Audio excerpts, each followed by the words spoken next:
نحمده ونصلي ونسلم على رسوله الكريم اما بعد اعوذ بالله من الشيطان الرجيم بسم الله الرحمن الرحيم الا ان اولياء الله لا خوف عليهم ولا هم يحزنون الذين آمنوا وكانوا يتقون صدق الله مولانا العظيم وصدق رسوله النبي الكريم مولاي صل وسلم دائما ابدا على حبيبك خير الخلق كلهم محمد سيد الكونين والثقلين والفريقين من عرب ومن عجم مولاي صل وسلم دائما ابدا على حبيبك خير الخلق كلهم يا رب بالمصطفى بلغ مقاصدنا واغفر لنا ما مضى يا واسع الكرم مولاي صل وسلم دائما ابدا علی حبیبک خیر الخلق کلہم۔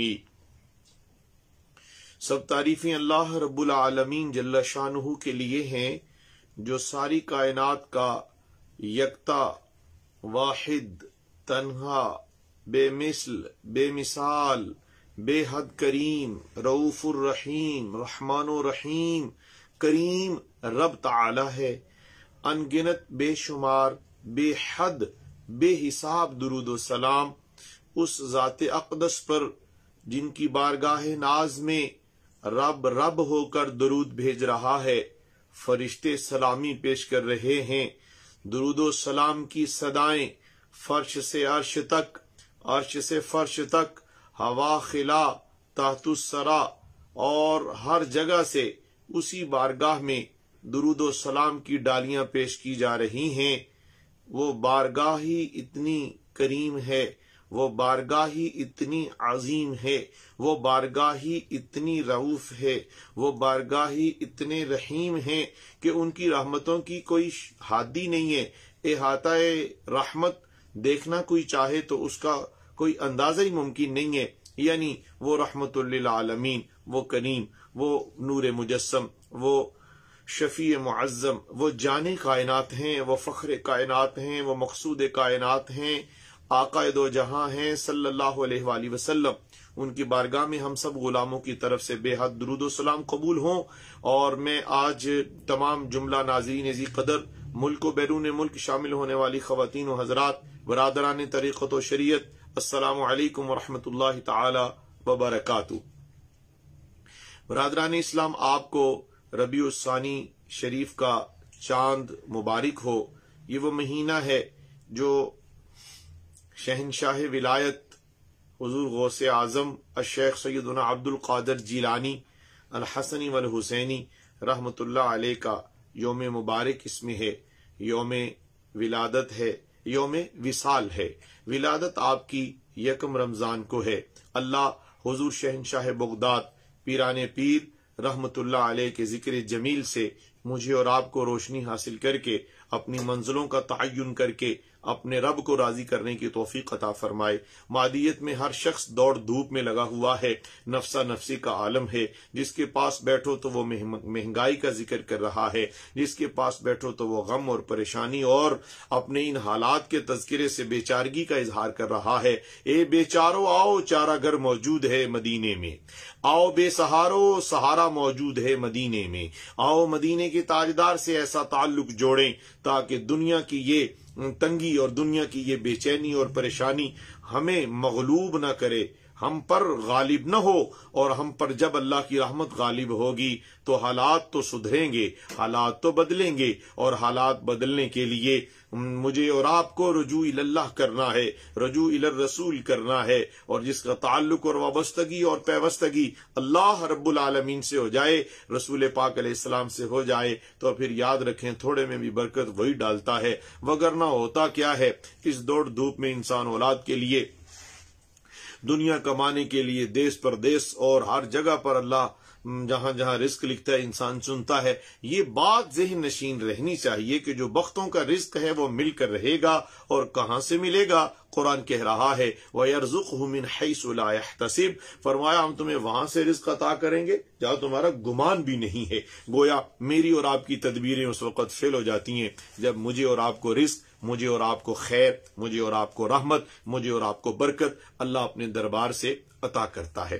آئیے تھوڑا سا تذکرہ مبارک حضور شہنشاہ بغداد کا آج کریں گے، اور پھر بڑی 11ویں شریف کے اس مہینے میں حضرت پیر عبد القادر جیلانی رضی اللہ تعالی عنہ کی صورت، سیرت، تعلیمات اور آپ کی مبارک حیات کا تذکرہ کر کے ہم بھی خیرات حاصل کریں گے، اس لیے کہ ان کی ہستی وہ ہستی ہے جسے دنیا والے غوث اعظم کہتے ہیں۔ اللہ اکبر کبیرہ۔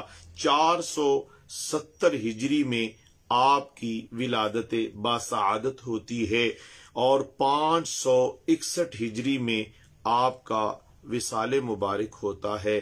مزار اقدس بغداد شریف میں ہے، وطن جیلان ایران ہے، نام سید محی الدین ہے، والد محترم سید ابو صالح ہیں، مادر گرامی ام الخیر فاطمہ ہیں، نجیب الطرفین سید ہیں، علوم ظاہری کے قافلہ سالار ہیں، قصر معرفت کے روشن ترین مینار ہیں، سکون جاں قرار دل ناصبور ہیں، اولیاء کاملین میں سب سے زیادہ معروف اور مشہور ہیں، مرکز احترام و ادب اور غوث اعظم لقب تھا۔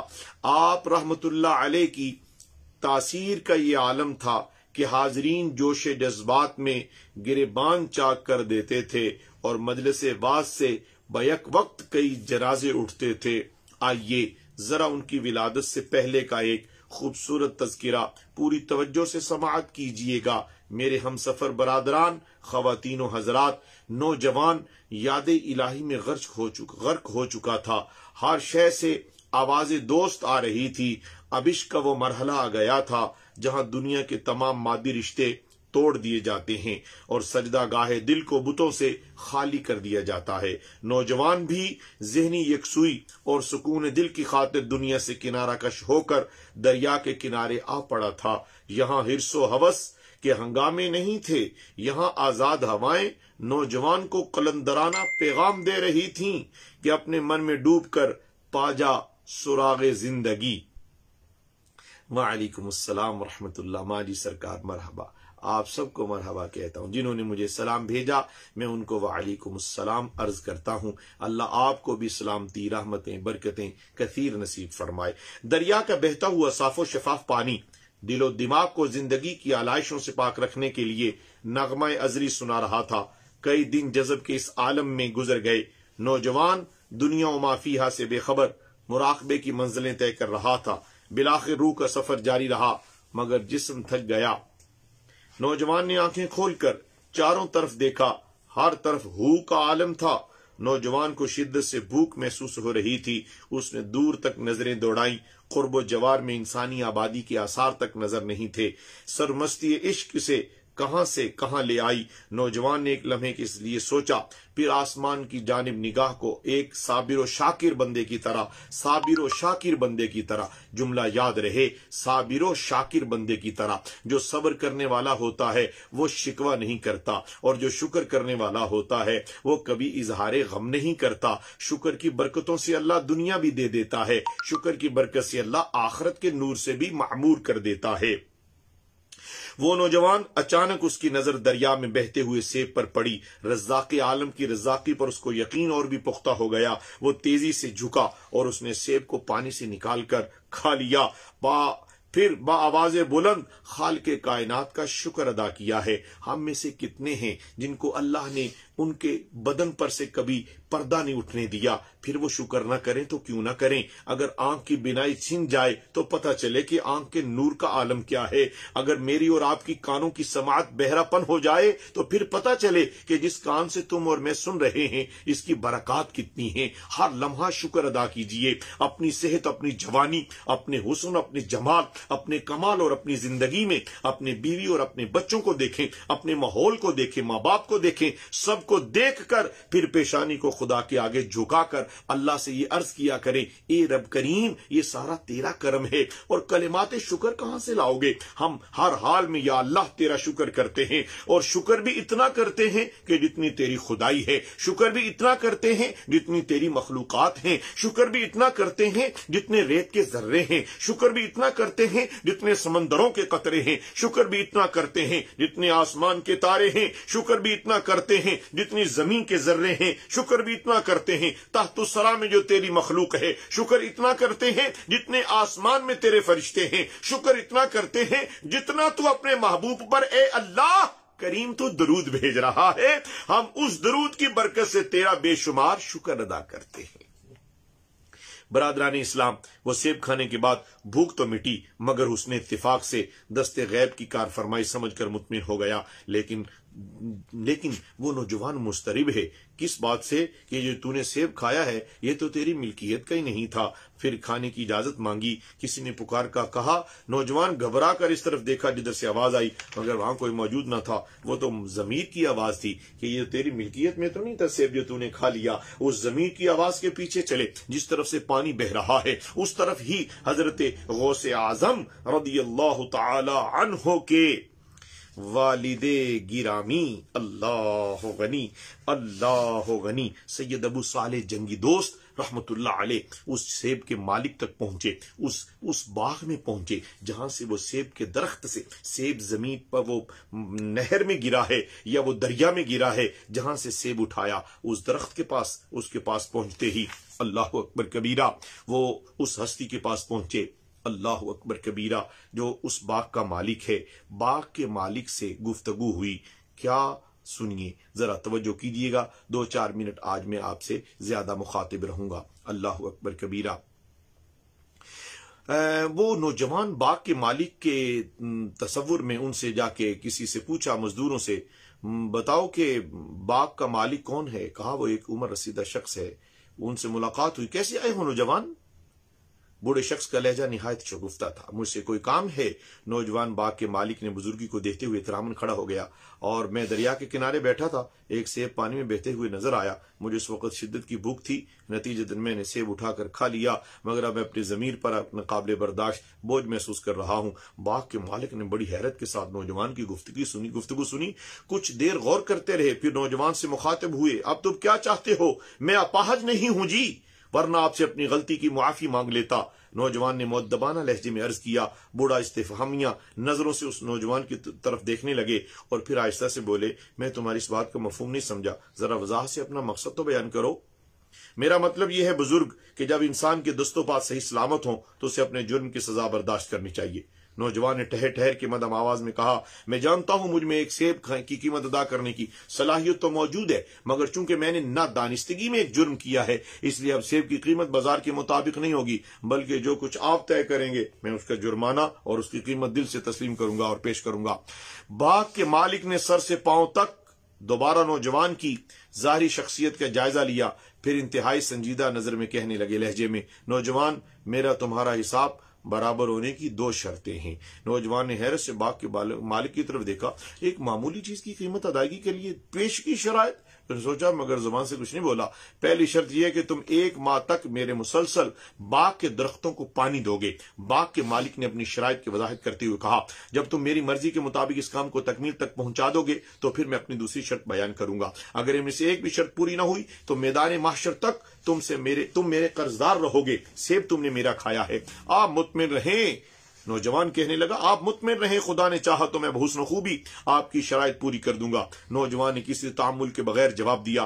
باغ کے مالک نے ایک بار پھر حیرت بھری نظروں سے نوجوان کو دیکھا، تم نے مجھ سے یہ نہیں پوچھا کہ 1 ماہ کی شدید محنت و مشقت ایک سیب کی قیمت کے برابر کس طرح ہو سکتی ہے؟ ایک لمحے کے لیے مجھے خیال آیا، مگر یہ سوچ کر مطمئن ہو گیا کہ بہرحال آپ کو راضی کرنا ہے، اگر آپ راضی نہیں ہوں گے تو میرے جسم کا یہ داغ کس طرح مٹے گا؟ باغ کے مالک پر کچھ دیر حیرت و سکوت کی کیفیت تھی، نوجوان کو مخاطب کر کے بولے، اب تم اپنا کام شروع کرو، 1 ماہ بعد ملاقات ہوگی۔ یہ کہہ کر بوڑھا شخص اپنے بے نیازانہ انداز میں اپنے مکان کی طرف چلا گیا۔ 1 مہینہ حضرت شیخ ابو صالح نے باغ کی خدمت کی۔ اللہ اکبر. دوسری شرط یہ ہے کہ تمہیں میری لڑکی سے شادی کرنا ہوگی. باغ کے مالک نے انتہائی سرد لہجے میں نوجوان کی طرف دیکھتے ہوئے کہا. نوجوان بوڑھے شخص کی دوسری شرط سن کر حیران رہ گیا. باہر سوچا کہ میں یہیں اپنا دنیا کا معاملہ طے کر لوں، کہیں اللہ کے حضور ایک سیب کی وجہ سے اور اس کے سوال کی وجہ سے میں کہیں نارے جہنم میں نہ چلا جاؤں. کیا ہوا؟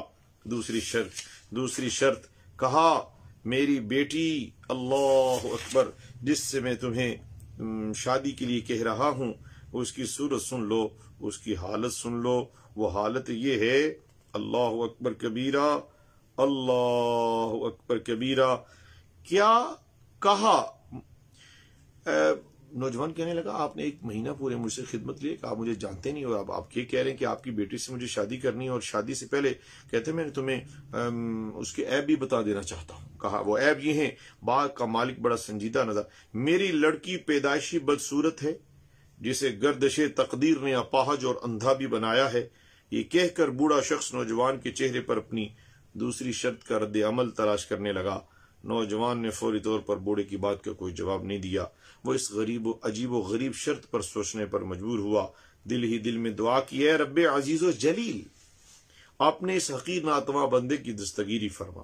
پھر وہ باغ کے مالک سے مخاطب ہوئے. آپ سمجھتے ہیں کہ میری غلطی اسی وقت معاف ہو سکتی ہے جب آنکھوں کی روشنی سے محروم ایک بدصورت اپاہج لڑکی سے شادی کر لوں؟ سوال یقیناً پیچیدہ تھا جس کے باغ کے مالک کے پاس کوئی معقول جواب نہیں تھا، مگر صورتحال اس قدر الجھ گئی اب بوڑھے شخص کا اپنی بات پر قائم رہنا ضروری ہو گیا. ممکن ہے. اللہ اکبر کبیرہ. کیا ہوا؟ شادی طے ہو گئی، شادی ہو گئی. کیا ہوا؟ وہ نوجوان اللہ سے، اس لیے اللہ کی رحمت سے نا امید نہیں تھا. برادران طریقت، ناظرین ذی قدر، جب اس شخص نے پہلی بار اپنی بیوی کو دیکھا گھبرا کر پیچھے ہٹ گیا جیسے کوئی اور لڑکی اس کی خلوت گاہ میں موجود ہے.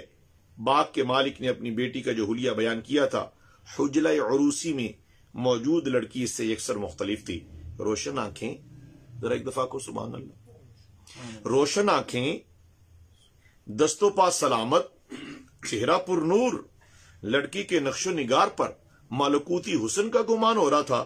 نوجوان انتہائی سراسیمگی کے عالم میں باغ کے مالک اور اپنے سسر کو ڈھونڈتے ہوئے اس کے پاس پہنچا. بزرگ یا حضور، شاید اہل خانہ سے غلطی ہو گئی. نوجوان بہت گھبرایا ہوا تھا. ایسا لگتا ہے جیسے مجھے کسی نئی آزمائش میں ڈال دیا گیا. کیسی غلطی، کیسی آزمائش؟ باغ کے مالک نے مسکراتے ہوئے اپنے داماد سے پوچھا جو سر سے پاؤں تک تصویر حیرت بنا ہوا تھا. آپ نے اپنی دوسری شرط میں لڑکی کا جو ظاہری حلیہ بیان کیا تھا میری بیوی اس کے مطابق نہیں ہے. نوجوان نے اپنی حیرت و پریشانی کا سبب بیان کرتے ہوئے کہا. باغ کا بوڑھا مالک نوجوان شدت اضطراب پر مسکرایا اور ایک شفیق باپ کی طرح بولا، اے میرے نیک بچے، وہ تیری ہی بیوی ہے. خالق کائنات نے تجھے اس سخت آزمائش میں سے ثابت قدم رکھا اور اللہ صبر کرنے والوں کو ایسا ہی انعام عطا کرتا ہے. باغ کے مالک کی گفتگو میں ایک عجیب رمز تھا. نوجوان چونکہ چونک بغیر نہ رہ سکا. آج وہ ایک بوڑھے تاجر کی شخصیت کا بالکل نیا انداز دیکھ رہا تھا. مگر آپ نے غلط بیانی سے حضور کام کیوں لیا؟ میں یہ راز جاننے کے لیے سخت مضطرب ہوں. نوجوان حیرت و بے قراری کا وہی عالم تھا. اے فرزند ارجمند، میں نے تم سے ہرگز جھوٹ نہیں بولا. اپنی بیٹی کے بارے میں جو کچھ کہا وہ حرف بحرف سچ ہے.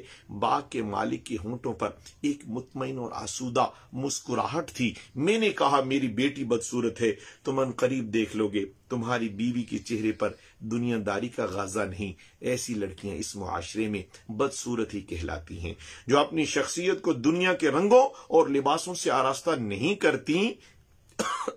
میں نے کہا میری بیٹی اندھی بھی ہے. اس کا مفہوم یہ ہے کہ میں نے اسلامی طرز معاشرت کے مطابق اس کی پرورش کی ہے. وہ اب تک کسی نامحرم کے سامنے نہیں آئی اور آئندہ بھی نامحرم کے لیے اس کی آنکھیں بے نور ہی رہیں گی. اللہ اکبر کبیرہ. وہ جو کہا اپاہج ہے وہ یوں ہے کہ اس کے قدم آج تک کفر و گناہ کی کوچے تک نہیں گئے. اب تم یہ بتاؤ میں نے غلط کہا یا درست کہا؟ اپنے خسر کی بات سن کر نوجوان حیرت زدہ رہ گیا. پھر وہ اپنے کمرے کی طرف چلا گیا جہاں ایک پاک باز دوشیزہ اپنے شوہر کا انتظار کر رہی تھی. باغ کی یہ مشہور صوفی بزرگ حضرت سید عبداللہ صومعی تھے. ان کا سلسلہ نسب 13ویں پشت میں سیدنا امام حسین سے مل جاتا ہے. حضرت سید عبداللہ بڑے زاہد اور پرہیزگار تھے. اللہ غنی.